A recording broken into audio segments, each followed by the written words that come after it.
If after starting a wash cycle we see that the washing machine drum remains still, but above all we notice, and therefore realize, that the motor is running, that the motor is spinning, it is very likely that the drive belt has come off.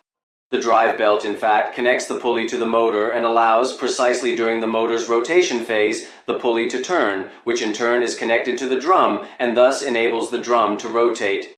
Over time, the drive belt can become loose and therefore slip out of its position.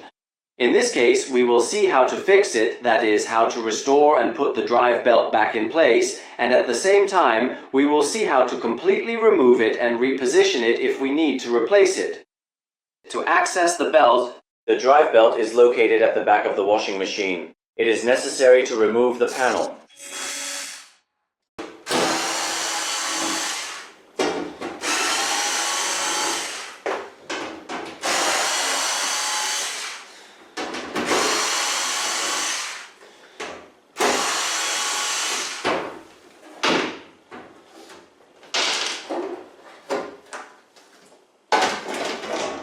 Once the panel is removed, we can see what is behind the washing machine. In this case, we notice that the drive belt is in fact detached.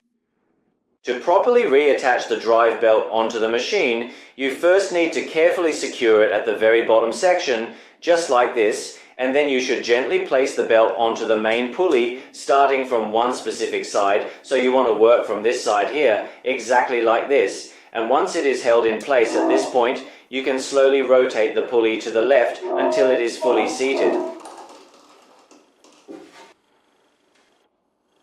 You need to firmly hold the belt in place from this specific point right here to ensure that it doesn't accidentally slip off the upper part of the pulley while you work, and then you should steadily continue rotating the entire assembly until the belt, there you go, is completely and securely seated all the way around the pulley surface.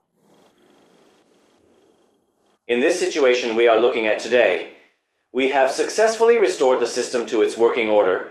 Specifically, we have reinserted the drive belt back into its original designated position. However, it is important to note that it may be necessary to replace the belt entirely if it keeps coming off the pulleys repeatedly. This is because, as we mentioned earlier in our discussion, an aging belt can gradually lose its integrity and its ability to maintain a firm grip. In this specific case, to remove the belt entirely, we need to proceed in the exact opposite direction. So, if you find that you need to replace it, just pull it firmly outward like this and rotate it very slowly.